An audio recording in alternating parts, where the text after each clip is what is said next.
Beyond Time, episode 11. Suking mengerutkan kening. Semuanya terasa aneh di sini.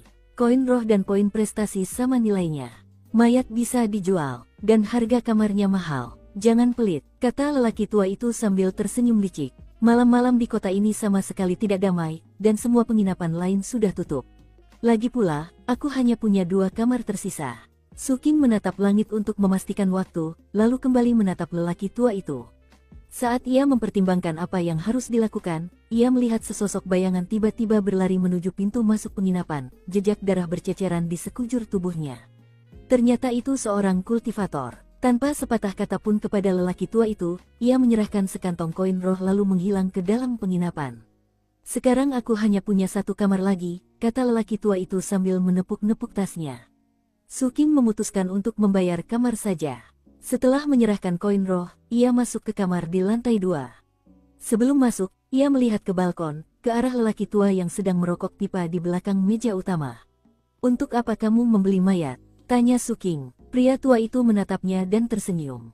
"Saya punya hewan peliharaan yang suka memakannya. Sayangnya, Anda tidak mau menjualnya. Tapi kalau nanti Anda punya lebih banyak mayat untuk dijual, beritahu saya. Saya akan memberi Anda harga yang bagus." Setelah melirik lelaki tua itu untuk terakhir kalinya, Suking memasuki ruangan. Setelah memeriksa semua keamanan, ia membuka jendela dan memandang keluar ke dalam kegelapan malam. Kota itu gelap, tetapi bulan menggantung tinggi di langit, menyelimuti kota dengan tabir cahaya tipis. Di kejauhan, ia mendengar kicauan burung laut dan deburan ombak. Ada mercusuar yang memancarkan sinar cahaya ke atas air, dan ia nyaris tak bisa melihat kapal-kapal besar yang berlayar di pelabuhan. Melihat semua ini, ia teringat kembali apa yang dikatakan perempuan muda di portal teleportasi. Kini, lebih dari sebelumnya, ia merasa kota ini bagaikan kolam air dalam yang penuh bahaya tersembunyi. Ia kini tahu dari mana asal bau darah itu. Malahan, ia hanya menambahkannya. Sebenarnya, selain bangunan-bangunannya yang bagus dan lingkungannya yang bersih, tempat ini tak jauh berbeda dengan tempat-tempat lain yang pernah ia tinggali. Ini benar-benar dunia yang kacau. Saat ini, prioritas terbesarnya adalah penilaian masuk. Seharusnya aku tidak kesulitan lulus penilaian, tapi aku tetap harus memastikan aku siap. Dan aku harus merencanakan apa yang harus kulakukan setelahnya.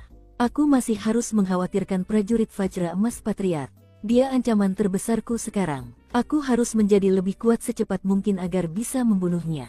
Pikiran-pikiran seperti itu memenuhi benaknya seiring malam semakin larut. Ia tidak mendengar suara binatang mutan atau monster, tetapi angin membawa serta suara samar teriakan dan tawa riuh, membuat kegelapan terasa hidup dengan manusia. Suking mengabaikan semua itu dan mengeluarkan tas kain kecil yang diambilnya dari sekte prajurit Vajra Emas. Ia sempat memeriksanya sebentar di perjalanan, dan terkejut. Tas itu tampak kecil, hanya seukuran telapak tangannya. Namun, tas itu terbuka ke ruang lain, yang cukup luas untuk memuat sebuah meja kecil. Suking pernah mendengar barang-barang seperti ini di base camp pemulung.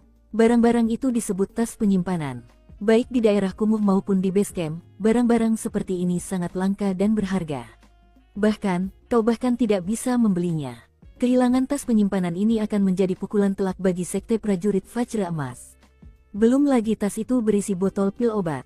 Di dalamnya terdapat lebih dari 30 pil pembersih debu. Dan yang lebih menakjubkan dari itu, Suking menemukan 111 batu roh. Suking belum pernah melihat batu roh sebelumnya, tetapi suatu kali saat makan malam, Sersan Thunder pernah membicarakannya. Batu roh lebih langka daripada koin roh, sehingga 1 batu roh bernilai 1000 koin roh. Batu roh mengandung kekuatan roh yang luar biasa, dan bahkan dapat digunakan untuk tujuan kultivasi jika diperlukan. Bahkan 1 batu roh pun sangat berharga.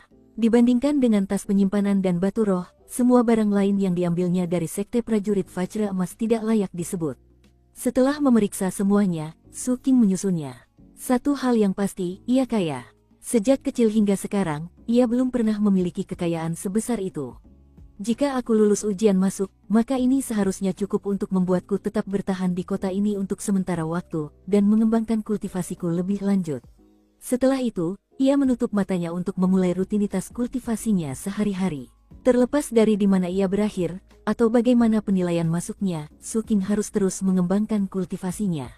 Itulah fondasi segalanya, dan cara terbaik untuk memastikan ia tetap hidup. Di dunia yang kacau tempat ia tinggal, bahkan hal-hal yang tampak pasti seperti matahari terbit dan terbenam bisa berubah kapan saja. Segalanya mungkin terjadi, satu-satunya hal yang tidak berubah adalah bahwa yang lemah menjadi mangsa yang kuat.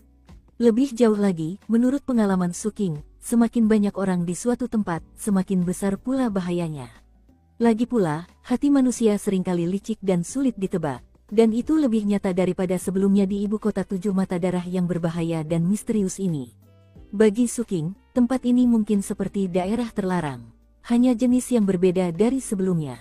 Malam telah berlalu, cahaya pagi memang tidak seintens siang hari, tetapi tetap bersinar terang menembus jendela dan masuk ke kamar Suking. Sinar matahari seolah tak peduli ada yang mau atau tidak. Kecuali kau bersembunyi di balik bayangan, sinarnya akan menemukan jalan turun dan menyinarimu. Dan cukup hangat untuk membangunkan orang yang sedang tidur. Suking perlahan membuka matanya. Ia menatap jendela, yang sempat bermandikan sinar matahari, dan setelah darahnya mengalir deras, ia pun bangun. Setelah melakukan beberapa peregangan untuk pemanasan, ia membuka pintu, mengintip keluar dengan hati-hati, lalu berjalan keluar. Kota itu benar-benar berbeda di siang hari dibandingkan malam hari. Gerobak makanan menjual sarapan, begitu pula banyak toko. Orang-orang perlahan memenuhi jalan, sama acuh tak acuh dan terburu-burunya seperti hari sebelumnya. Semua orang bergerak seolah-olah mereka menghadapi banyak tekanan setiap hari. Sesekali, ia bisa mendengar suara anak-anak membaca buku di kelas, bergema dari balik dinding beberapa bangunan. Setidaknya, itu memberi kesan ritme kehidupan yang biasa saja. Sambil berjalan, Suking teringat salah satu tanaman obat yang pernah diajarkan oleh Grandmaster Bai. Tanaman itu disebut anggrek kehidupan ganda, dan itu adalah bunga aneh yang mengandung simbiosis cahaya dan kegelapan yang tak terpisahkan. Apakah semua kota besar seperti ini? Orang-orang muda berada di tengah kerumunan, membeli makanan dan bergerak lebih cepat daripada orang dewasa. Tak lama kemudian, ia merasa mulai terbiasa dengan lingkungannya. Setelah membeli sarapan sederhana, ia mulai bertanya-tanya tentang biaya masuk. Rupanya, semua penduduk kota sudah familiar dengan topik ini. Suking segera tahu kemana harus pergi, dan menyadari bahwa ia harus tiba sebelum tengah hari. Sepanjang sisa pagi itu, ia menghabiskan waktu untuk membiasakan diri dengan tata letak ibu kota. Mengingat keterbatasan waktu, ia mendapatkan gambaran umum, tetapi kota itu terlalu besar untuk ia jelajahi hanya dalam beberapa jam. Kota itu mungkin 10.000 kali lebih besar dari markas pemulung, dan terlebih lagi, ada area yang hanya boleh dimasuki oleh murid-murid Seven Blood Eyes. Akhirnya, ia memeriksa waktu dengan melihat matahari di langit, lalu menuju ke tempat penilaian masuk. Tempat itu terletak di tepi selatan kota, di kaki pegunungan kebenaran. Lebih jauh ke selatan kota, terdapat 7 puncak gunung sekte tersebut. Dari kejauhan, terlihat jalan setapak yang berkelok-kelok menembus pepohonan hijau menuju puncak. Area penilaian berupa lapangan besar yang dikelilingi perisai cahaya berkilauan yang hanya bisa dilewati oleh orang dengan medali identitas. Ketika Suking tiba, ia melihat puluhan orang sudah hadir, kebanyakan berusia 17 atau 18 tahun. Beberapa mengenakan pakaian sederhana, yang lain berdandan rapi. Ada yang bersih dari ujung kepala hingga ujung kaki, ada pula yang berlumuran kotoran seperti Suking. Mereka semua adalah orang-orang dengan medali identitas yang datang dari dekat maupun jauh untuk berpartisipasi dalam penilaian. Di tengah alun-alun berdiri 3 orang kultivator setengah baya yang memancarkan fluktuasi kekuatan roh yang begitu mengerikan hingga melampaui patriark prajurit Vajra Emas. Dukung terus channel YouTube Sabta Novel. Mereka mengobrol satu sama lain sambil menunggu waktu penilaian tiba, meski sesekali mereka melirik ke arah rombongan pendatang baru yang berkumpul. Suking menilai pemandangan itu dengan hati-hati. Dia bukan tipe orang yang suka bersosialisasi, jadi dia mencari tempat di pinggir lapangan agar bisa menyendiri. Di sana, dia menunggu dan mengamati orang lain yang hadir untuk penilaian. Kebanyakan dari mereka tampak sedang mempersiapkan basis kultivasi mereka. Satu orang menarik perhatiannya, seorang pemuda bergaun biru panjang, memegang kipas di tangannya. Pakaiannya tampak mahal, dan ia tampan. Terlebih lagi, sikapnya yang santai dan mudah didekati membuat kerumunan kecil berkumpul di sekelilingnya. Saya bisa menjelaskan beberapa hal mendasar untuk semua orang, katanya sambil tersenyum. Ibu kota Seven Blood Eyes memiliki 7 distrik yang berkaitan dengan 7 puncak gunung. Ketujuh puncak itu memiliki spesialisasi yang berbeda-beda, dan memiliki aspek uniknya masing-masing. Contohnya, puncak ketujuh menguasai distrik pelabuhan, dan sangat kuat. Mereka memiliki teknik kultivasi yang unik, sehingga para murid dari sana memiliki kecakapan bertarung yang luar biasa. Mereka juga sering bepergian, dan memiliki hubungan khusus dengan laut terlarang. Puncak pertama sering dianggap sebagai pedang terluar sekte tersebut. Para anggotanya menjalani banyak pelatihan di Forbidden by the Phoenix, dan merupakan kultivator prajurit yang sangat tangguh. Mereka jarang melaut, dan lebih suka hidup dan mati di wilayah terlarang. Kedua puncak itu adalah markas Seven Blue Ties, dan mereka merekrut banyak murid setiap tahun. Namun, persyaratannya sangat ketat. Bukan kamu yang memilih mereka, tapi mereka yang memilihmu. Tanpa medali identitas khusus, kamu tidak bisa masuk ke sana. Puncak-puncak gunung lainnya juga memiliki medali identitas, tetapi persyaratannya tidak seketat itu. Tergantung seberapa baik kamu lulus penilaian, kamu mungkin bisa memilih salah satu puncak, atau mereka mungkin memilihmu. Puncak ke-6 berspesialisasi dalam penempaan peralatan, puncak ke-5 dalam formasi, puncak ke-4 dalam penjinakan binatang, puncak ke-3 dalam teknik magis, dan puncak ke-2 dalam dao alkimia. Terlepas dari puncak manapun yang kau pilih, kau tidak akan berhak mendapatkan keuntungan dari Seven Blue Ties sampai kau menjadi kultivator pendirian fondasi. Sebelum itu, hidup itu brutal, kecuali kau menjadi murid konklav. Bagaimanapun, kau akan mengerti maksudku setelah kau lulus penilaian. Semua peserta penilaian di sekitarnya mendengarkan penjelasannya, termasuk Suking. Ia memperhatikan dengan saksama penyebutan kata, brutalisme, dan juga keuntungan. Ia sepenuhnya memahami arti kata pertama, tetapi ketika membahas kata kedua, ia mulai bertanya-tanya. Namun, sekarang bukan saatnya untuk merenungkan masalah tersebut. Saat ini, ia mencoba memutuskan puncak mana yang paling cocok untuknya. Aku cukup familiar dengan daerah terlarang, pikirnya, dan itu membuatnya bertanya-tanya apakah puncak pertama adalah yang terbaik untuknya. Meski begitu, ia tidak yakin jenis medali identitas apa yang dimilikinya. Saat dia memikirkannya, suara lonceng terdengar dari 7 puncak. Ketiga kultivator di tengah alun-alun berhenti bicara, dan tiba-tiba tampak sangat serius. Kultivator di tengah melirik puluhan peserta penilaian, lalu berkata, "Diam." Suaranya terdengar tidak terlalu keras, namun menggelegar bagai guntur di telinga kerumunan yang berkumpul. Pemuda berbaju biru itu berhenti berbicara, dan yang lainnya berdiri di sana dengan wajah gugup. Sementara itu, Suking tampak tenang. "Waktunya penilaian," lanjut sang kultivator. "Ada 3 tahap. Jika kalian lulus semuanya, kalian akan mendapatkan 1000 poin prestasi. Raih juara pertama secara keseluruhan, dan kalian akan menerima hadiah tambahan. Tahap pertama penilaian meliputi pemeriksaan kadar mutagen kalian. Sebelum kita mulai, maju satu persatu dan berikan medali identitas kalian. Sebutkan nama belakang dan nama kecil kalian, dan jangan sembunyikan apapun dari kami. Kalau kalian melanggar aturan apapun, kalian akan dihukum berat." Menanggapi instruksi tersebut, pemuda berbaju biru itu memutar bola matanya dan melangkah maju. Setelah menyerahkan medali identitasnya, ia meninggikan suaranya dan berkata, "Saya Zhou Qingpeng. Salam, para senior. Catatan, nama keluarga Zhou Qingpeng, Zhou, berada di peringkat ke-10 dalam 100 nama keluarga Tionghoa paling umum. Nama ini memiliki beragam arti. Qing adalah karakter yang sama dengan nama Suking, dan berarti hijau, biru, cian, des.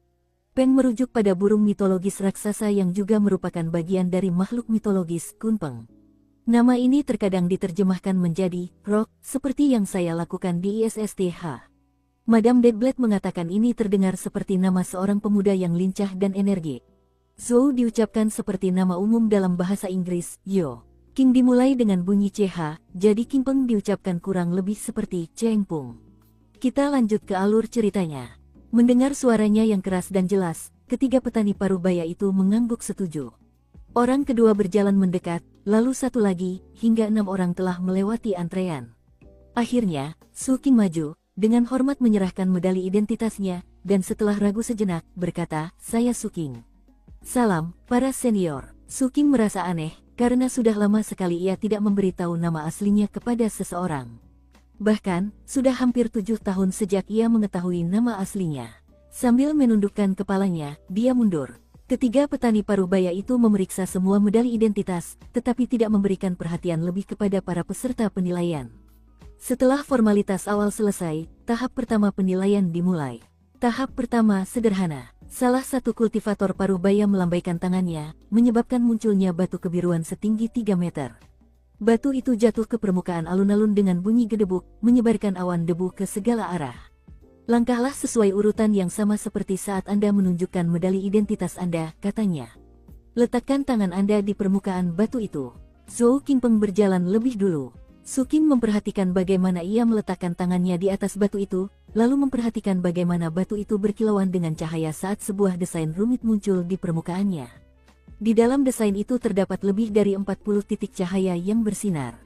42, kata salah satu petani parubaya sambil mengangguk. Lumayan, kau lulus. Zhou Qingpeng tampak senang saat ia mundur untuk melihat semua orang mengambil giliran. Saat pengujian berlangsung, Su Qing segera menyadari apa yang terjadi. Semakin tinggi angkanya, semakin banyak mutagen yang terkandung dalam tubuh seseorang. Dan siapapun dengan angka di atas 100 dinyatakan tidak memenuhi standar. Aku yakin aku tidak punya bakat apapun, pikir Su Qing, matanya menyipit. Mengingat ini hari pertamanya, ia tidak ingin membuat keributan besar yang membuatnya menjadi pusat perhatian. Bukan begitu caranya ia melakukan sesuatu. Meski begitu, jika ia tidak berhasil dalam penilaian ini, hal itu bisa memengaruhi prospek masa depannya di sekte tersebut. Maka setelah beberapa saat, ia melirik bayangannya dan dengan hati-hati menyentuh mutagen yang tersimpan di dalamnya. Saat dia melakukan itu, dia mendengar seruan terkejut di sekelilingnya. 34. Luar biasa. Kultivator parubaya itu terdengar terkejut mendengarnya. Su Qing mendongak dan melihat seorang wanita muda seusianya berdiri di depan batu kebiruan. Pakaiannya mirip dengan Su Qing, wajahnya penuh debu, dan tampak seperti seorang pemulung. Ia tampak begitu gugup hingga enggan menatap siapapun, tetapi ia menggenggam tangan kultivator yang memimpin dengan hormat dan bergegas kembali ke barisan. Saya pikir namanya adalah Li Zimei. Catatan, Li Zimei, Li berada di peringkat kedua dalam 100 nama keluarga Tionghoa paling umum. Nama ini juga berarti, plum. Karakter Zi adalah karakter yang sangat umum dan tidak memiliki arti sebenarnya dalam nama tersebut. Mei adalah kata lain untuk plum, atau mungkin bunga plum. Madame Deadblade mengatakan nama ini terdengar agak kuno, seperti nama seseorang dari desa. Ia juga mengatakan nama ini terdengar seperti nama orang yang pendiam. Kita lanjut ke alur ceritanya. Memalingkan muka darinya, ia berjalan ke batu itu dan meletakkan tangannya di atasnya. Cahaya berkilauan, dan simbol itu muncul, lalu titik-titik bercahaya mulai bermunculan. Kultivator parubaya itu meliriknya dan mengangguk. 43. Bagus sekali, kau lulus. Su Qing menarik tangannya dan kembali berbaris. Begitu ia melepaskan kendali bayangannya, mutagen yang telah meresap ke dalam tubuhnya tersedot keluar lagi. 43 tidaklah luar biasa, tetapi cukup baik menurut Su Qing. Dia benar, dari lebih dari 60 peserta penilaian, hanya 19 yang nilainya kurang dari 50. Dan ada 20 yang nilainya melebihi 100. 20 orang itu berwajah muram dan pucat. Nilai penilaian akhir adalah kombinasi dari ketiga fase, kata salah satu kultivator parubaya lainnya, seorang pria berwajah muram, dan bersuara serak. Fase selanjutnya menguji kekuatan tekad kalian. Semua orang duduk bersila, para peserta penilaian pun menurut, termasuk Su Qing. Menatap kultivator berwajah muram itu, ia mencoba menebak seperti apa ujian tekad itu. Kultivator berwajah panjang itu melambaikan tangannya, dan sebuah botol perak kecil muncul di jari-jarinya, bertuliskan berbagai simbol magis. Botol itu tampak kuno, dan sekaligus memberi kesan bahwa botol itu berisi sesuatu yang sangat istimewa. Dengan botol itu terbuka, dua petugas ujian lainnya berdiri dengan muram. Di dalam botol ini ada setetes darah yang telah diencerkan berkali-kali. Ketika darah itu berada di tempat terbuka, ia akan melepaskan gelombang kekuatan.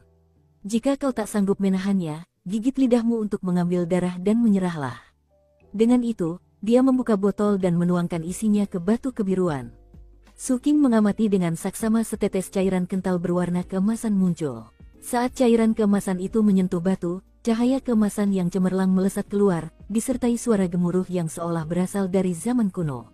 Tiba-tiba, tampaklah bayangan mata yang sangat besar. Sekumpulan tentakel menyembul dari mata, tetapi bersama pemandangan aneh itu muncul pula perasaan suci yang mendalam. Rasanya seperti dewa di atas sana menatap dingin semua makhluk hidup. Para peserta penilaian yang duduk bersila merasakan pikiran mereka berputar-putar saat kilat surgawi menyambar kepala mereka. Kemudian mereka gemetar seolah-olah kehilangan kendali atas tubuh mereka sendiri, dan tercabut dari diri mereka sendiri. Mereka mulai menggigil di lubuk jiwa mereka, sementara pada saat yang sama, mereka merasakan naluri ketakutan yang luar biasa. Kegilaan membuncah di hati mereka, dan banyak yang hampir kehilangan akal sehat. Hampir seketika, 3 orang batuk darah dan pingsan, menjerit. Wajah Zhou Qingpeng dan Li Zimei tampak pucat, gemetar hebat, bahkan darah mengucur dari mata dan hidung mereka. Suking unik, meskipun gemetar, ia juga sangat terkejut karena mata ini terasa familiar baginya. Saat mata dewa di atas terbuka, Suking mendongak dan merasakan kekuatan persis seperti ini. Salah satu perbedaannya adalah wajah dewa itu memiliki mata dengan pupil yang menyerupai salib, sementara mata ilusi ini memiliki pupil vertikal. Terlebih lagi, dibandingkan dengan apa yang ia rasakan ketika kota tempat tinggalnya diubah menjadi wilayah terlarang, rasa kekuatannya saat ini bagaikan kunang-kunang dibandingkan dengan matahari. Pasti karena tetesan darah di dalam botol itu sudah terlalu encer. Kalau itu setetes darah murni, kekuatannya pasti mengerikan. Tetapi bahkan saat itu, tingkat kekuatan itu akan sangat berbeda dari mata terbuka dewa di atas sana, bagai perbedaan surga dengan bumi. Bagaimanapun, Suking terguncang hebat. Namun, sebagian darinya hanyalah reaksi fisik. Sisanya berasal dari bagaimana peristiwa ini mengubah pandangannya terhadap dunia. Jangan bilang Seven Blood Eyes benar-benar mengekstrak darah dari dewa di atas. Tidak, itu mustahil. Perasaan yang kurasakan kurang lebih sama, tapi yang satu sangat berbeda. Apa itu berarti, ada makhluk seperti dewa lain yang hidup di dunia ini? Dugaan itu menyebabkan Suking tiba-tiba ingin belajar lebih banyak lagi tentang dunia di sekelilingnya. Gemuruh terus berlanjut, dan semakin banyak orang yang batuk darah. Sekitar setengah dari mereka tak mampu bertahan, dan pingsan, lalu kultivator berwajah panjang membawa mereka pergi. Akhirnya, hanya tersisa 3 orang. Salah satunya adalah Zhou Qingpeng, yang lain adalah Li Zimei, dan yang ketiga adalah seorang pemuda yang, meskipun tidak berpakaian seperti pemulung, mengenakan pakaian sederhana yang menunjukkan bahwa ia berasal dari kota kecil. Akhirnya, pemuda ketiga itu tak tahan lagi, dan menyerah. Kini, hanya tersisa 3 orang, termasuk Suking. Jika ia mau, ia bisa berpura-pura selama ujian tekad ini, agar terlihat lebih lemah. Namun, di hadapan dewa dingin ini, ia tak mau. Ia tak mau menyerah. Ia menatap mata itu, otot-ototnya menegang, jantungnya berdebar kencang, tekadnya mendesak mata itu. Aku bertahan hidup di bawah tatapan wajah dewa yang hancur. Jadi, bagaimana mungkin aku menyerah pada sedikit darah encer seperti ini? Mata Suking merah padam, dan ia gemetar dari ujung kepala hingga ujung kaki. Darahnya menjerit, tetapi setelah ditempa dengan keras di daerah kumuh, dan dilatih di daerah terlarang, tekadnya menjadi kuat, dan ia tetap teguh. Akhirnya, hanya dialah yang tersisa berdiri, yang membuat peserta penilaian lainnya terkejut saat mereka menonton. Bahkan kultivator berwajah panjang dan kedua rekannya tampak terkejut. Lagi pula, Suking sudah bertahan lama. Dalam beberapa bulan sejak penilaian khusus ini dilakukan, Suking adalah satu dari hanya 3 orang yang bertahan selama ini. Aku penasaran apakah dia akan berhasil melewati gelombang terakhir. Belum ada yang berhasil melakukan itu tahun ini. Saat para kultivator mengucapkan kata-kata ini, cairan emas yang mencair melewati titik tengah. Namun, saat cairan itu hampir menghilang sepenuhnya, mata ilusi itu berkedut, lalu tampak menatap tajam ke arah Suking. Tekanan dahsyat menyerbunya, seolah dewa ini menuntutnya untuk menyerah. Kekuatan yang menghancurkan gunung dan menguras lautan menghantamnya. Ia gemetar, dan kepalanya perlahan mulai tertunduk, seolah dipaksa oleh tekanan itu. Melihat hal itu, ketiga petugas penilai tampak terkejut, dan mengamati dengan saksama apa yang terjadi. Saat kepala Suking tertunduk, ia menggeleng lebih keras, lalu perlahan mengangkat dagunya. Urat-urat di dahinya menonjol, tetapi tatapannya sedingin dan setegas serigala. Menatap mata ilusi itu, ia memasuki tingkat ke-7 mantra laut dan gunung, memaksa kekuatan meletus dari dalam dirinya dan membentuk hobgoblin spektral. Tingginya beberapa meter, berkulit hitam legam, bertanduk ganda yang melingkar, bermata ungu, dan bermulut merah menganga. Menatap mata itu, ia mengeluarkan raungan tanpa suara. Mengaum. Suking juga meraung ke arah mata ilusi itu. Saat ia melakukannya, sebuah getaran merasukinya, seolah-olah pikirannya telah dipukul dengan palu.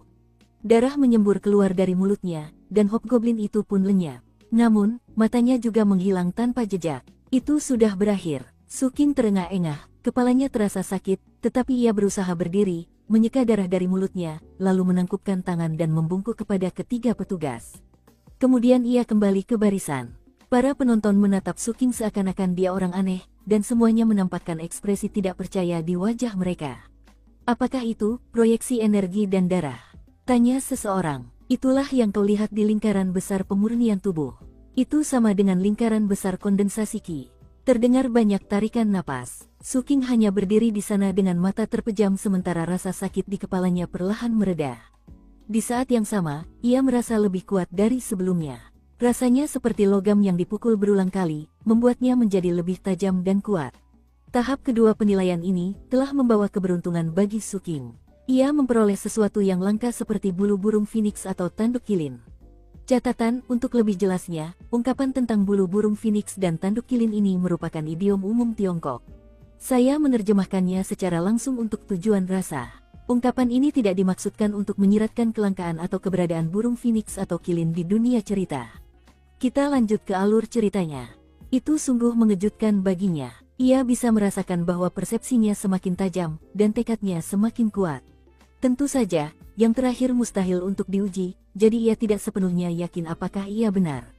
Luar biasa, kata kultivator berwajah panjang itu, menatap Suking dengan anggukan setuju. Kau Suking, kan? Karena kau telah menahan gelombang kekuatan terakhir dari fase kedua, kau akan merasakan peningkatan kekuatan psikis. Anggaplah darah entitas dewa sebagai batu asah yang dapat mengasah tekadmu hingga tingkat yang tak tertandingi. Entitas ilahi, tanya Suking, menatap kultivator berwajah panjang itu. Pria itu tidak memberikan penjelasan apapun, tetapi malah mengalihkan pandangan dan memulai penilaian tahap ketiga.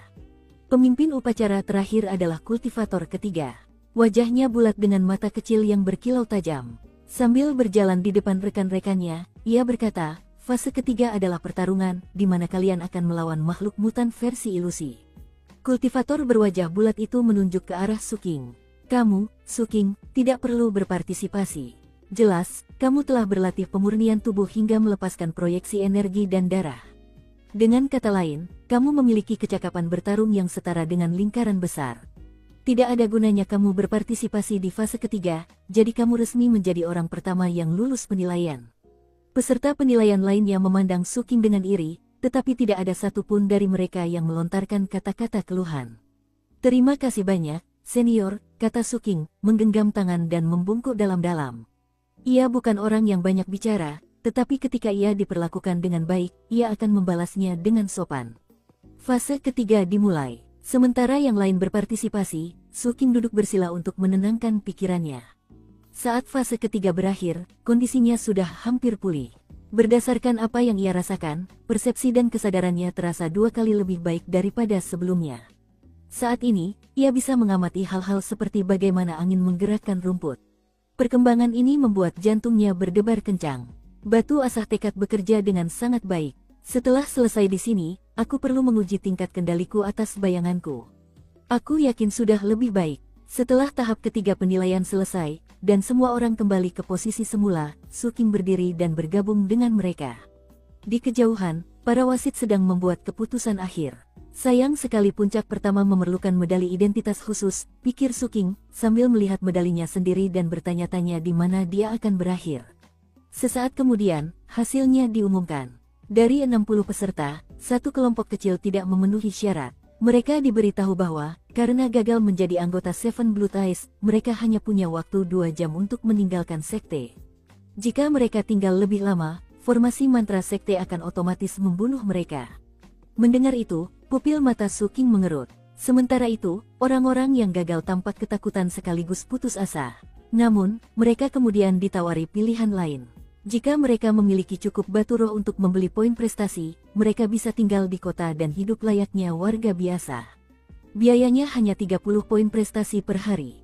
Para murid yang lulus penilaian harus membayar biaya yang sama, tetapi mereka juga mendapatkan hak istimewa untuk membeli sumber daya kultivasi dari sekte tersebut.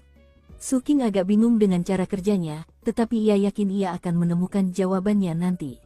Setelah ini, sang kultivator berwajah panjang mengumumkan tugas puncak. Zhen Han, puncak pertama, Zhao Chungang, puncak ketiga, Zhou Qingpeng, puncak ketujuh. Ada 5 orang yang ditugaskan di puncak pertama, 3 orang di puncak ketujuh, dan 5 puncak sisanya masing-masing mendapat sekitar 6 atau 7 orang. Saat pria itu mengumumkan nama-namanya, Suking dengan tenang menunggu untuk mendengar tugasnya sendiri. Suking, puncak ketujuh. Setelah mengumumkan tugas Suking, kultivator berwajah panjang itu memandang sekelompok pemuda dan pemudi dan berkata, kalian yang lulus penilaian akan diberi hadiah 1000 poin prestasi. Sedangkan Suking, yang meraih juara pertama, akan menerima 10.000 poin prestasi. Mendengar itu, Suking menarik napas dalam-dalam. Mencapai puncak ketujuh saja sudah cukup, tetapi mendapatkan kekayaan sebanyak itu sebagai hadiah sungguh mengejutkan. Setelah menghitung cepat, ia menyimpulkan bahwa karena poin merit bernilai sama dengan koin spirit, 10.000 poin meritnya bernilai 10.000 koin spirit. Dan jika koin spirit dikonversi, artinya ia memiliki 10 batu spirit. Itu banyak sekali. Kultivator berwajah panjang itu mengeluarkan selembar giok dan melakukan beberapa penyesuaian. Sesaat kemudian, Suking merasakan medali identitasnya bergetar. Melihat ke bawah, ia melihat huruf kuno, 10.000, muncul di permukaannya. Namun, sesaat kemudian, angkanya berubah menjadi 9.999. Satu angka hilang. Pupil mata Suking mengecil. Murid-murid lain yang telah lulus penilaian juga melihat medali identitas mereka, dan banyak dari mereka tampak sedih. Sesaat kemudian, kultivator berwajah panjang itu mulai membawa murid-muridnya pergi dalam kelompok-kelompok kecil. Sementara itu, kultivator berwajah bulat itu menghampiri Suking, melirik medali identitasnya, lalu tersenyum tipis. Abaikan saja untuk sementara. Aku akan menjelaskan semuanya nanti. Setelah itu, ia mengumpulkan murid-murid lain yang kini ditugaskan ke puncak ketujuh. Lalu ia memimpin mereka menuju gunung itu sendiri. Ayo pergi, katanya. Aku akan mengajakmu mengunjungi markas puncak ketujuh. Hargai kesempatan ini, mungkin ini satu-satunya kesempatanmu mendaki gunung. Setelah tahap ketiga penilaian selesai, dan semua orang kembali ke posisi semula, Suking berdiri dan bergabung dengan mereka. Di kejauhan, para wasit sedang membuat keputusan akhir. Sayang sekali puncak pertama memerlukan medali identitas khusus, pikir Suking, sambil melihat medalinya sendiri dan bertanya-tanya di mana dia akan berakhir. Sesaat kemudian, hasilnya diumumkan. Dari 60 peserta, satu kelompok kecil tidak memenuhi syarat. Mereka diberitahu bahwa, karena gagal menjadi anggota Seven Blood Eyes, mereka hanya punya waktu 2 jam untuk meninggalkan sekte. Jika mereka tinggal lebih lama, formasi mantra sekte akan otomatis membunuh mereka. Mendengar itu, pupil mata Suking mengerut. Sementara itu, orang-orang yang gagal tampak ketakutan sekaligus putus asa. Namun, mereka kemudian ditawari pilihan lain. Jika mereka memiliki cukup batu roh untuk membeli poin prestasi, mereka bisa tinggal di kota dan hidup layaknya warga biasa. Biayanya hanya 30 poin prestasi per hari. Para murid yang lulus penilaian harus membayar biaya yang sama, tetapi mereka juga mendapatkan hak istimewa untuk membeli sumber daya kultivasi dari sekte tersebut. Suking agak bingung dengan cara kerjanya, tetapi ia yakin ia akan menemukan jawabannya nanti. Setelah ini, sang kultivator berwajah panjang mengumumkan tugas puncak. Zhen Han, puncak pertama. Zhao Chungang, puncak ketiga. Zhou Qingpeng, puncak ketujuh. Ada 5 orang yang ditugaskan di puncak pertama, 3 orang di puncak ketujuh, dan 5 puncak sisanya masing-masing mendapat sekitar 6 atau 7 orang. Saat pria itu mengumumkan nama-namanya, Suking dengan tenang menunggu untuk mendengar tugasnya sendiri. Suking, puncak ketujuh. Setelah mengumumkan tugas Suking, kultivator berwajah panjang itu memandang sekelompok pemuda dan pemudi dan berkata, kalian yang lulus penilaian akan diberi hadiah 1000 poin prestasi. Sedangkan Suking, yang meraih juara pertama, akan menerima 10.000 poin prestasi. Mendengar itu, Suking menarik napas dalam-dalam. Mencapai puncak ketujuh saja sudah cukup, tetapi mendapatkan kekayaan sebanyak itu sebagai hadiah sungguh mengejutkan. Setelah menghitung cepat, ia menyimpulkan bahwa karena poin merit bernilai sama dengan koin spirit, 10.000 poin meritnya bernilai 10.000 koin spirit. Dan jika koin spirit dikonversi, artinya ia memiliki 10 batu spirit. Itu banyak sekali. Kultivator berwajah panjang itu mengeluarkan selembar giok dan melakukan beberapa penyesuaian. Sesaat kemudian, Suking merasakan medali identitasnya bergetar. Melihat ke bawah, ia melihat huruf kuno, 10.000, muncul di permukaannya. Namun, sesaat kemudian, angkanya berubah menjadi 9.999. Satu angka hilang. Pupil mata Suking mengecil. Murid-murid lain yang telah lulus penilaian juga melihat medali identitas mereka, dan banyak dari mereka tampak sedih. Sesaat kemudian, kultivator berwajah panjang itu mulai membawa murid-muridnya pergi dalam kelompok-kelompok kecil. Sementara itu, kultivator berwajah bulat itu menghampiri Suking, melirik medali identitasnya, lalu tersenyum tipis. Abaikan saja untuk sementara. Aku akan menjelaskan semuanya nanti. Setelah itu, ia mengumpulkan murid-murid lain yang kini ditugaskan ke puncak ketujuh. Lalu ia memimpin mereka menuju gunung itu sendiri. Ayo pergi, katanya. Aku akan mengajakmu mengunjungi markas puncak ketujuh. Hargai kesempatan ini, mungkin ini satu-satunya kesempatanmu mendaki gunung. Matahari senja menyinari jalan setapak kecil yang mendaki gunung. Sinar matahari tampak seperti kain kasa keemasan halus yang dihamparkan di atas anak tangga batu kecil dan membuat segalanya tampak suci. Menaiki anak tangga itu seperti berjalan di atas sinar matahari dan menuju ke tempat yang mulia. Di kedua sisi jalan setapak terdapat tanaman-tanaman berbunga yang rimbun. Angin pegunungan membawa aroma bunga dan tanah yang berpadu dengan udara laut yang lembab untuk memenuhi hati dan pikiran seseorang. Ada juga banyak pepohonan yang di dalamnya menggemakan suara merdu burung-burung yang berkicau, seolah-olah mereka telah menciptakan musik khusus untuk siapapun yang berjalan di jalan ini, termasuk kelompok orang saat ini. Ada 5 orang, termasuk kultivator berwajah bulat yang memimpin, tangannya tergenggam di belakang punggungnya saat ia memperkenalkan sekte tersebut kepada Su King dan yang lainnya. Karena kalian semua telah berhasil menjadi anggota Seven Blood Eyes, izinkan saya menjelaskan sedikit tentang sekte tersebut. Sebenarnya, dari sudut pandang saya, Seven Blood Eyes bahkan bukan sebuah sekte. Mereka hanya menyebut diri mereka sebagai sekte, padahal sebenarnya, bisnis mereka sangat menguntungkan. Keempat murid baru itu semuanya terkejut mendengar ini. Termasuk Su King, kelompok itu terdiri dari Zhou Qingpeng, Li Zimei, dan seorang perempuan muda lainnya bernama Su Xiaohui. Rambutnya dikuncir kuda, dan pakaiannya sederhana.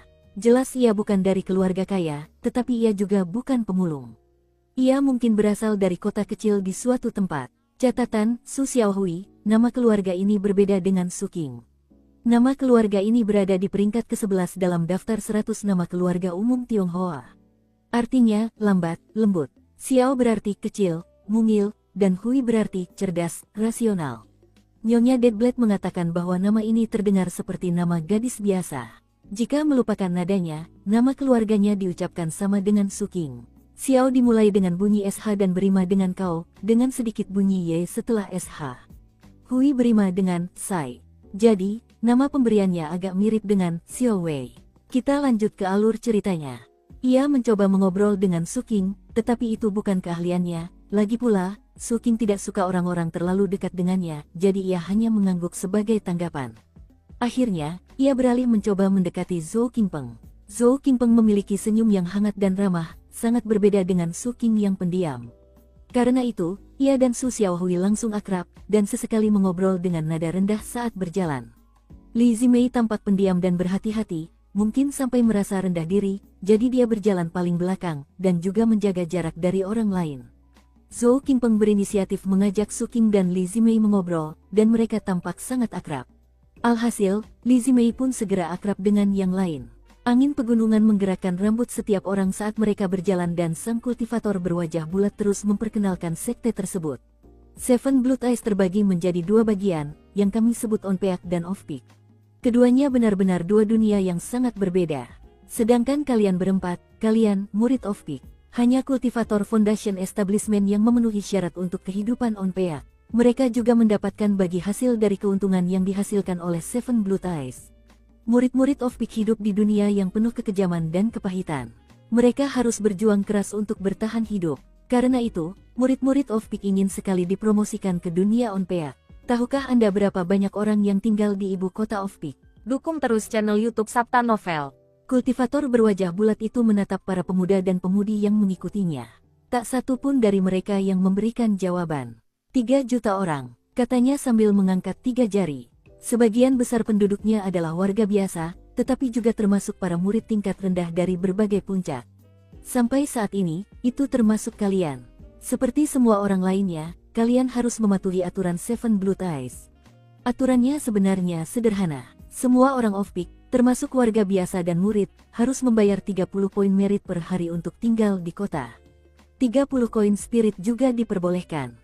Koin-koin ini akan dipotong dari medali identitas kalian setiap hari, seperti yang sudah kalian alami sebelumnya. Jika saldo kalian negatif, kalian akan dikeluarkan dari Seven Blood Eyes. Hal ini berlaku untuk warga biasa maupun murid. Jika kalian menolak untuk pergi, maka dalam 2 jam, kalian akan dibunuh oleh formasi mantra tersebut. Su King tampak sama terkejutnya dengan yang lain saat mengetahui hal ini.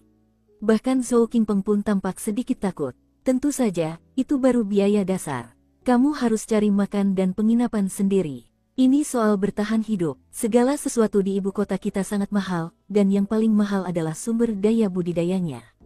Su King tidak mengatakan apapun sebagai tanggapan terhadap informasi ini, dan ketiga murid baru lainnya tampak terguncang. Setelah beberapa saat, Su Xiaohui bertanya dengan ragu, kalau begitu, mengapa begitu banyak warga biasa ingin tinggal di sini? 30 koin roh sehari, 1 batu roh sebulan. Itu terlalu mahal. Lagi pula, jika kita sebagai murid harus membayar biaya poin prestasi yang sama, lalu apa sebenarnya keuntungan menjadi murid? Kultivator berwajah bulat itu menatap Su Xiaohui. Teleportasi ke sini tidak murah. Jadi, secara default, orang-orang yang datang ke sini terampil dan banyak akal. Mereka datang karena mereka menginginkan yang terbaik. Di ibu kota, kami menjaga semua orang tetap aman. Murid tidak diizinkan membantai orang tak bersalah dengan sembrono, dan terlebih lagi, formasi mantranya mencegah mutagen dan memperpanjang umur seseorang. Dibandingkan dengan kehidupan di luar sana, di mana mutagen ada di mana-mana, dan binatang buas serta penjahat merajalela, ibu kota kita tentu saja merupakan tempat yang hanya diimpikan kebanyakan orang untuk dikunjungi. Adapun manfaat menjadi murid, pertama, hanya murid yang bisa mengakses sumber daya kultivasi. Orang lain tidak boleh membelinya. Selain itu, menjual kembali sumber daya kultivasi ke luar negeri melanggar aturan. Jika kau melakukannya, kau akan dieksekusi. Kedua, hanya murid yang menguasai teknik Seven Blood Eyes yang bisa, setelah mencapai Foundation Establishment, mendapatkan hak untuk tinggal di Onpeak dan juga mendapatkan pembagian keuntungan. Kalian berempat harus bekerja keras untuk kedepannya. Ngomong-ngomong, meskipun sekte melarang murid saling membunuh, setiap bulan ada banyak murid yang menghilang secara misterius. Sekte itu pada dasarnya menutup mata terhadap hal itu. Mereka menganggapnya seperti memasukkan serangga berbisa ke dalam stoples dan membiarkan mereka bertarung. Korban jiwa sudah bisa diantisipasi. Jika seorang kultivator pendirian fondasi dari luar sekte datang dan membuat masalah bagi murid-murid kondensasi Ki kami, orang tersebut akan langsung dihukum karena melanggar aturan. Namun, Seven Blood Eyes tidak memperhatikan kultivator kondensasi Ki dari luar. Sang petani berwajah bulat memberi mereka senyuman penuh arti. Mendengar ini, Su Qing menghela napas lega, karena itulah salah satu alasan utama dia datang ke Seven Blood Eyes. Di sampingnya, Li Zimei dengan ragu mengajukan pertanyaan lain. Dengan semua ini, bagaimana sekte ini menciptakan rasa kebersamaan di antara para murid di sini? Apa kekuatan pemersatu itu? Sang petani berwajah bulat tertawa terbahak-bahak. Kekuatan pemersatu, apa sebenarnya yang Anda maksud dengan kekuatan pemersatu? Persahabatan adalah sejenis persatuan, begitu pula rasa syukur, dan rasa hormat, tapi tak satu pun dari keduanya bisa diandalkan. Di dunia yang brutal dan kacau tempat kita hidup ini, satu-satunya hal yang memberikan rasa memiliki sejati, dan satu-satunya kekuatan pemersatu sejati, adalah keuntungan. Hanya murid Seven Blood Eyes yang bisa menggunakan teknik kami untuk mencapai Foundation Establishment, dan mendapatkan hak menjadi murid Onpeak. Setelah berhasil, mereka akan mendapatkan bagian dari keuntungan sekte. Ngomong-ngomong, keuntungan bulanan Seven Blood Eyes adalah informasi publik. Itu berasal dari biaya tempat tinggal, penjualan sumber daya budidaya, dan perdagangan di pelabuhan. Pendapatan hariannya sekitar 500 juta koin roh. Jika dikonversikan, hasilnya 500.000 batu roh. Hitung saja, dan Anda bisa melihat bahwa keuntungan bulanannya mencapai 15 juta batu roh. Keuntungan dibagi di antara anggota berdasarkan tingkat kultivasi mereka. Tentu saja, sebagian ditahan untuk pengeluaran sekte, tetapi sisanya diberikan kepada murid pendirian yayasan dan siapapun yang memiliki basis kultivasi lebih tinggi dari itu. Semakin tinggi basis kultivasi Anda, semakin besar pembagian yang Anda dapatkan. Murid pendirian yayasan awal akan mendapatkan sekitar 5.000 batu roh per bulan. Jika Anda berada di inti emas, Anda akan mendapatkan sekitar 10.000. Itulah sebabnya saya bilang Seven Blood Eyes lebih seperti bisnis. Murid-murid Onpeak di tingkat Foundation Establishment seperti investor dalam bisnis. Setiap hari mereka hadir, mereka mendapatkan keuntungan. Sekarang, izinkan saya bertanya. Jika Anda punya bisnis di luar negeri, lalu ada yang datang dan mencoba merampok Anda, tidakkah Anda akan melawan? Kata-kata kultivator berwajah bulat itu membuat mata Su Qing berbinar-binar. Pada titik ini, ia telah memahami dengan baik cara kerja 7 mata darah. Dan mungkin memang benar bahwa di dunia yang kacau, satu-satunya kekuatan pemersatu sejati adalah, seperti kata pria ini, keuntungan. Li Zimei tidak punya pertanyaan lebih lanjut. Petani berwajah bulat itu terkekeh, lalu melanjutkan langkahnya, sambil pada dasarnya mengulang informasi umum yang sama, bahwa mereka hidup di dunia yang kacau, dan bahwa keuntungan adalah satu-satunya hal yang tetap konstan. Pada satu titik, ia menunjuk ke bawah puncak gunung. Biar ku jelaskan sedikit tentang kemakmuran Seven Blood Eyes. Lihat itu di sana. Itu pelabuhan terbesar di Phoenix Selatan. Kapal-kapal datang dan pergi melewatinya setiap hari. Itu termasuk kapal dagang dari luar dan murid-murid sekte dari puncak ketujuh yang berlayar ke laut untuk menjalankan misi. Tentu saja, puncak kita yang mengendalikan pelabuhan itu. Oleh karena itu, kapal-kapal sangat penting bagi pembinaan murid-murid puncak ketujuh. Kami menyebutnya perahu Dharma. Mengikuti arah jari petani berwajah bulat itu, ia menatap ke bawah ke arah pelabuhan yang saat ini bermandikan sinar matahari senja. Di dalam pelabuhan terdapat banyak pelabuhan berbentuk tapal kuda, masing-masing dengan pintu air dan mercusuar yang menjulang tinggi. Ada lebih dari 100 pelabuhan, dan semuanya sangat besar, masing-masing dapat menampung banyak sekali kapal. Dari kejauhan, Suking dapat melihat bahwa setiap pelabuhan memiliki warna yang berbeda-beda. Sekitar setengahnya berwarna putih, dan sebagian besar dipenuhi kapal dagang besar.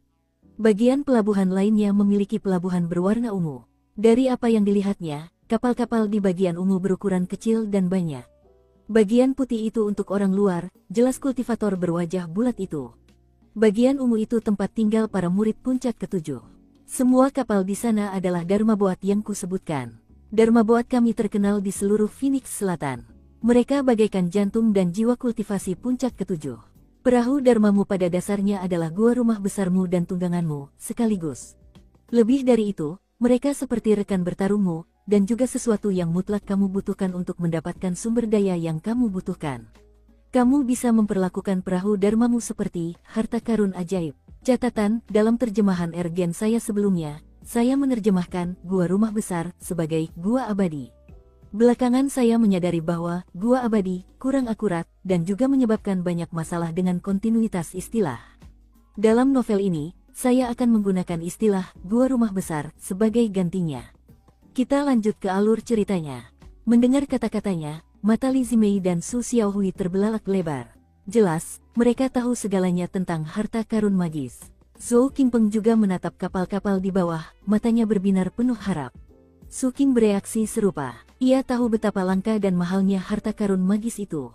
Kemudian ia melihat ke bawah, ke arah kapal-kapal yang berdesakan di bagian pelabuhan yang berwarna ungu, dan tiba-tiba bertanya-tanya apakah menyebut mereka langka itu tepat.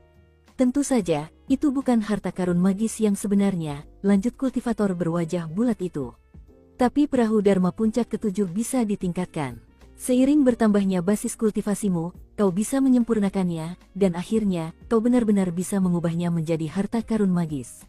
Bagaimanapun, semua murid baru puncak ketujuh mendambakan perahu Dharma. Sayangnya, bahkan perahu Dharma baru pun berharga 100.000 poin jasa, atau 100 batu roh. Lebih lanjut, hanya murid yang memiliki perahu Dharma yang diizinkan bekerja dan tinggal di pelabuhan. Sedangkan bagi murid yang tidak memiliki perahu Dharma, mereka harus memiliki cukup uang untuk membelinya. Jika mereka tidak dapat menabung cukup untuk membeli perahu Dharma dalam waktu 3 tahun, maka basis kultivasi mereka akan lumpuh dan mereka akan dikeluarkan. Alasannya adalah karena teknik-teknik puncak ketujuh semuanya berhubungan dengan laut dan membutuhkan perahu Dharma untuk diolah. Teknik-teknik ini memiliki formasi konvergensi roh yang tertanam di dalamnya, yang menghemat tenaga dan menghasilkan hasil kultivasi yang lebih baik. Oh, ngomong-ngomong, teknik-teknik ini gratis untuk para murid. Penjelasan dari kultivator berwajah bulat itu tidak hanya memenuhi Suking dengan keinginan kuat untuk mendapatkan Dharma Boat, tetapi juga membantunya memahami apa sebenarnya puncak ketujuh itu. Hanya dengan berfokus pada perahu Dharma dan basis kultivasi, seseorang di puncak ketujuh dapat mencapai pendirian fondasi. Itulah kunci untuk bertahan hidup. Aku benar-benar harus mendapatkan perahu Dharma. Pada titik perkenalan ini, kelompok itu sudah sekitar setengah jalan mendaki gunung. Disinilah medali identitas mereka akan diaktifkan sepenuhnya, dan mereka akan mendapatkan teknik kultivasi serta jubah Tao. Hanya ada satu jenis jubah Tao, yaitu abu-abu. Itulah seragam yang dikenakan semua murid of Peak di Seven Blood Eyes, terlepas dari puncak gunung mana mereka berasal.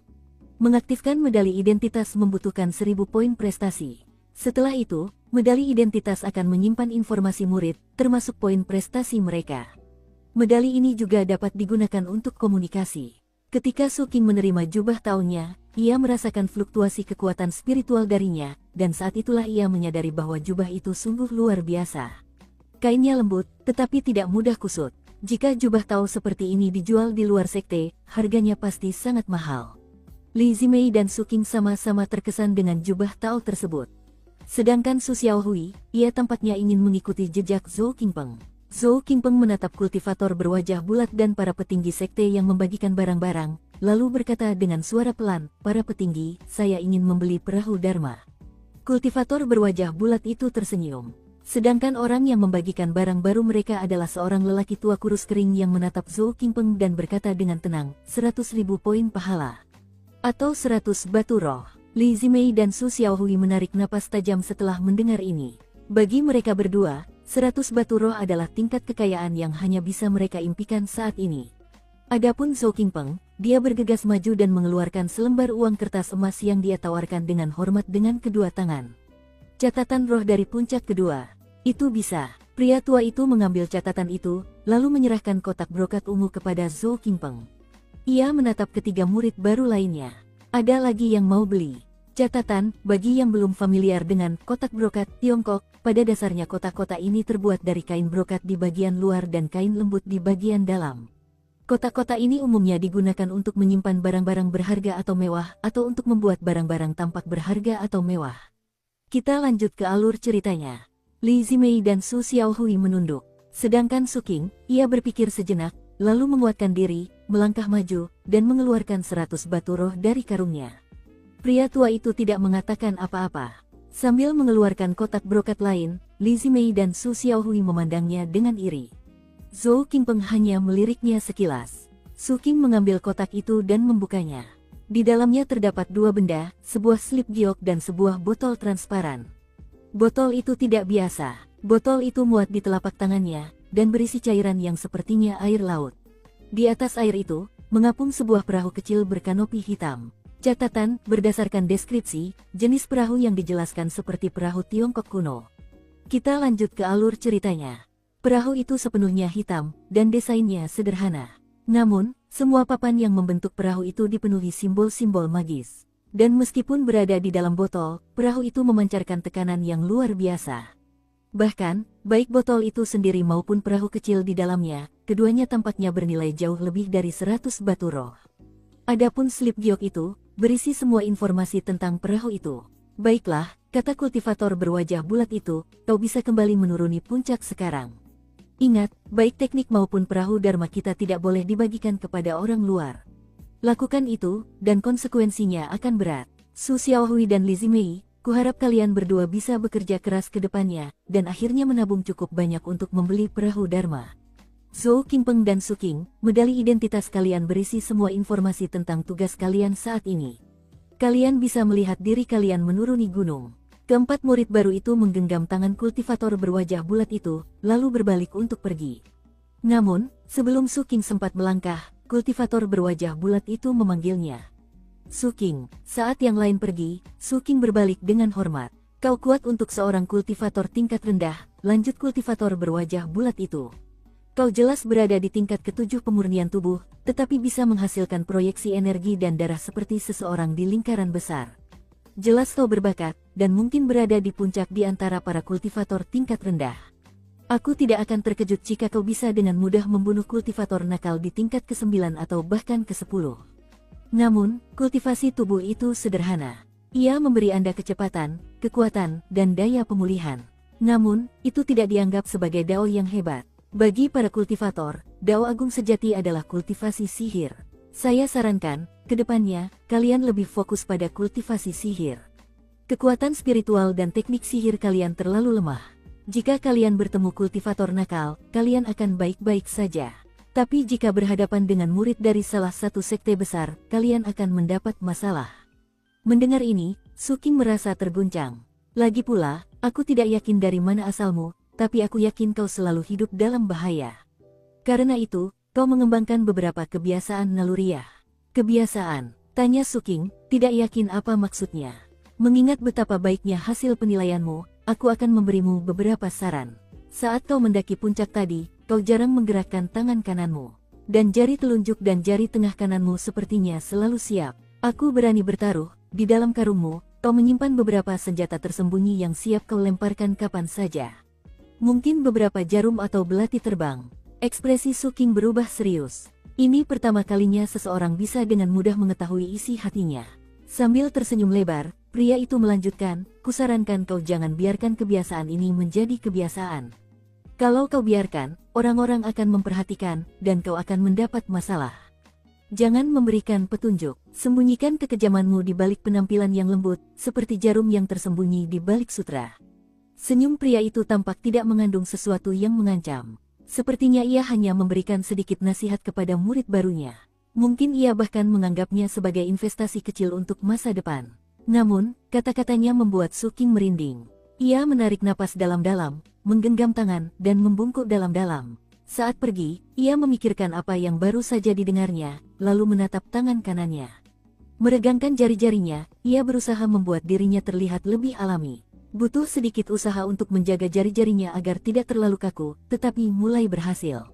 Namun, jika seseorang memperhatikan dengan cukup saksama, mereka akan melihat bahwa, di balik posisi jari-jarinya yang tampak alami, tersembunyi sesuatu yang sangat mengancam. Dia terus berlatih sambil berjalan menuruni gunung. Jauh dari Seven Blood Eyes, di sebuah basecamp pemulung acak di tengah hutan belantara, Master Seven berjongkok di atap, menatap seorang pemuda yang sedang berkelahi dengan anjing liar. Mulut pemuda itu berlumuran darah anjing, dan wajahnya penuh amarah. Tuan Ketujuh memandang dengan penuh persetujuan. Di sebelahnya, ada pelayannya, yang sedang memandangi selembar batu giok. Tuan Ketujuh, kata pelayan itu pelan, anak itu telah mencapai 7 mata darah. Anak itu, tanya Tuan Ketujuh. Siapa? Pelayan itu tersenyum kecut. Pemuda yang tidak ingin baju barunya kotor saat membunuh orang. Kau berbaik hati padanya dengan Grandmaster Bai, dan dia mulai mempelajari daun tumbuhan dan vegetasi. Kemudian, aku memberinya medali identitas putih. Tuan Ketujuh mengangguk, dan saat ia mengingat kembali Suking, matanya berbinar penuh persetujuan. Aku ingat sekarang, dia anak yang penyayang dan setia. Haruskah saya mengambil tindakan khusus untuk mengawasinya? Tanya pelayan itu. Tuan Ketujuh melambaikan tangannya dengan acuh. Tidak perlu. Di dunia yang kacau ini, orang-orang yang ingin bertahan hidup perlu mengandalkan kekuatan mereka sendiri. Jika dia bisa bertahan hidup sendiri, maka ketika dia akhirnya datang kepadaku, aku akan menghadiahinya dengan keberuntungan. Tuan Ketujuh menunjuk ke arah pemuda yang sedang berkelahi dengan anjing itu. Di antara pemuda ini dan anak itu, menurutmu mana yang lebih mirip anak serigala? Pelayan itu menatap pemuda yang sedang berkelahi itu, lalu tersenyum kecut. Ia telah menjawab pertanyaan seperti ini berkali-kali selama perjalanan mereka. Sejak bertemu dengan anak itu, mereka telah menemukan 9 anak lain yang disukai Tuan Ketujuh. Mereka hampir sama saja, kata pelayan itu. Tuan Ketujuh memandang pelayan itu dan tertawa. Saya berbaik hati merekomendasikannya kepada Grandmaster Bai, lalu memberinya medali identitas putih. Tapi itu bukan berarti saya memilihnya menjadi murid saya. Saya tidak berutang apapun padanya. Saya memberinya kesempatan, itu saja. Aku benar-benar menginginkan murid keempat. Tapi ingat, untuk mendapatkan murid ketigaku, aku mengirimkan lebih dari 50 medali identitas putih. Dia satu-satunya yang berhasil. Kau belum lama bersamaku, jadi kau belum terbiasa dengan gayaku. Sebenarnya, aku merasa memberikan 50 medali tidak akan cukup untuk menemukan murid keempatku. Mungkin butuh 100. Berikan medali putih pada anak itu di sana. Seperti sebelumnya, jangan banyak bicara. Setelah itu, Tuan Ketujuh berbalik dan pergi. Matahari terbenam, senja pun tiba. Cahaya yang menyinari jalan setapak pegunungan kecil itu perlahan meredup. Suking menyampirkan kotak brokatnya di bahu sambil terus merenungkan apa yang dikatakan kultivator berwajah bulat itu. Ia merasa sudah memahami dasar-dasar 7 mata darah. Ibu kota tampak seperti tempat yang teratur, tetapi sebenarnya penuh dengan bahaya tersembunyi. Hal itu terutama terjadi di malam hari, ketika orang-orang jahat berbondong-bondong keluar. Beberapa orang, demi meningkatkan peluang bertahan hidup, rela menunjukkan taring mereka kepada siapapun yang terlalu dekat. Itu bukanlah pilihan yang salah. Suking sendiri tidak ingin menjadi daging cincang, jadi ia memutuskan untuk mencari sudut gelap di suatu tempat untuk menyimpan kotak brokat itu di dalam tas penyimpanannya tanpa ada yang bisa melihatnya. Ia mulai berjalan lebih cepat. Tak lama kemudian, ia sampai di kaki gunung, di mana ia melihat 2 orang berjubah Tao abu-abu. Mereka tak lain adalah Zhou Qingpeng dan Su Xiaohui. Su Xiaohui cantik, dan meskipun jubah abu-abunya menutupi sebagian besar tubuhnya, lekuk tubuhnya masih terlihat. Entah bagaimana, jubah abu-abu itu membuatnya semakin memikat. Zhou Qingpeng memang tampan sejak awal. Dengan jubah abu-abu itu, ia tampak sangat elegan. Dan itu membuat Su Xiaohui semakin terpesona. Meskipun sulit untuk mengatakan apakah ia terpesona oleh Zhou Qingpeng atau oleh perahu dharmanya. Melihat Su Qing mendekat, Zhou Qingpeng tertawa terbahak-bahak dan berjalan mendekatinya. Su Qing, akhirnya kamu turun. Aku sudah menunggumu. Ekspresi wajah Su Qing tetap sama seperti sebelumnya, tetapi di dalam hatinya, ia bersikap waspada.